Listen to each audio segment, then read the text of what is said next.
Hi friends, இன்றைக்கி நம்ம என்ன செய்ய போகிறோம்னா தக்காளி சட்னி தான் செய்ய போகிறோம். அதை எப்படி செய்கிறதுன்னு இப்போ பார்க்கலாம். ஃபர்ஸ்ட் அதுக்கு என்னென்ன பொருள் தேவைங்கிறத நம்ம பார்த்துக்கலாம். தக்காளி தேவையான அளவு, வெங்காயம் வந்து ஒரு 3 பல்லாரி பெரிய வெங்காயம் வந்து நான் நறுக்கியிருக்கேன் பெருசாக இருக்கிறது பார்த்து. அப்புறம் வந்து கடலப்பருப்பு, பூண்டு, சீரகம், வரமிளகாய், கருகாப்பில், உளுந்து. இப்போ நம்ம எப்படி செய்கிறதுன்னு பார்க்கலாம் வாங்க. இப்போ நம்ம வடக்கு காஞ்சதும் ஆயில் இல்லைன்னா தேங்காய் எண்ணெய் ஊற்றிக்கலாம். நான் தேங்காய் எண்ணெய் தான் ஊற்றிக்கிறேன், அப்போ தான் டேஸ்ட் இன்னும் நல்லாயிருக்கும். தேவையான அளவு நம்ம எண்ணெய் ஊற்றிக்கலாம். எண்ணெய் காஞ்சதும் கடுகு போட்டுக்கலாம். இப்போ எண்ணெய் காஞ்சிருச்சு, நான் கடுகு போட்டுக்கிறேன். கடுகு பொரிஞ்சதும் நம்ம மற்றதெல்லாம் போட்டுக்கலாம்.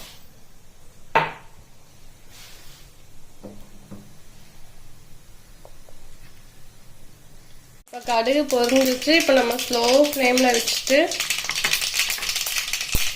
கடலைப்பருப்பு, உளுந்து, 2 பல் பூண்டு, வெங்காயம் போட்டுக்கலாம். இல்லைன்னா கருகிரும் நம்ம விட்டோம்னா. இப்போ இதை வந்து நம்ம மிக்ஸ் பண்ணிக்கலாம்.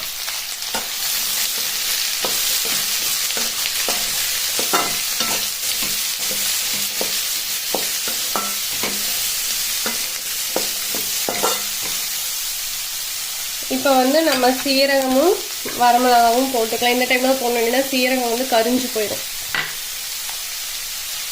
வரமிளகா ரொம்ப நெடி வரும், அதனால நம்ம நல்லா மிக்ஸ் பண்ணிக்கலாம்.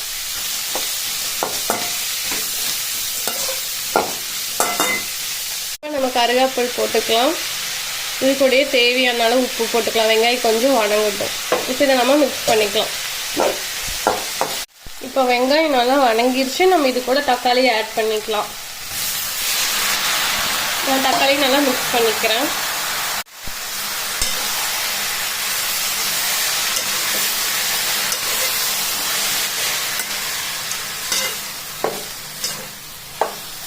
இப்போ நாம இது கூட ரெட் சில்லி மிளகாத்தூள் உங்களுக்கு எவ்வளோ தேவையோ அந்த அளவு போட்டுக்கலாம். நான் 1 ஸ்பூன் தான் போட்டிருக்கேன். ஏன்னா நம்ம வரமிளகா 2 வரமிளகா போட்டிருக்கோம், அதனால.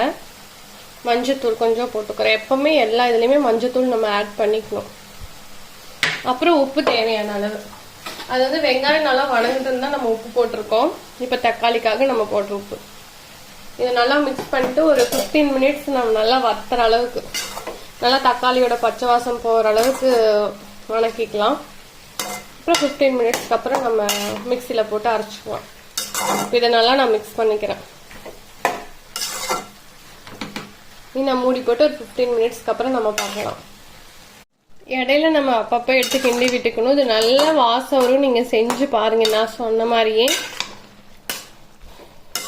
தக்காளி பச்சை வாசம் போட்டும் நல்லா மிக்ஸ் பண்ணிக்கோங்க.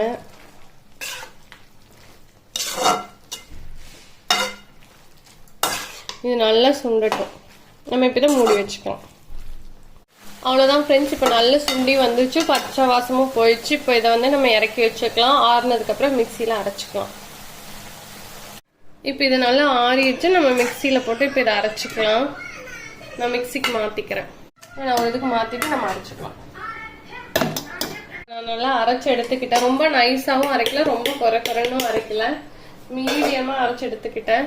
இப்போ ஒரு 2 செகண்ட் நம்ம வந்து இது பண்ணிக்கலாம், சூடு பண்ணிக்கலாம். இதை நல்லா இருக்கும் இந்த மாதிரி பண்ண. நான் டேஸ்ட் பண்ணி பார்த்தா உப்பு பத்தல, அதனால நான் லைட்டா உப்பு போட்டுக்கிறேன்.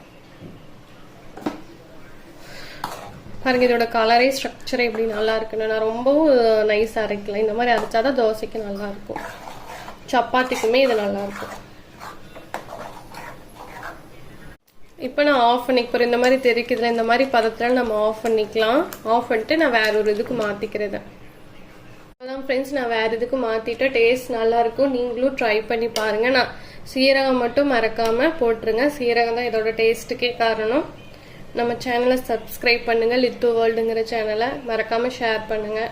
உங்க சப்போர்ட் ரொம்ப முக்கியம்.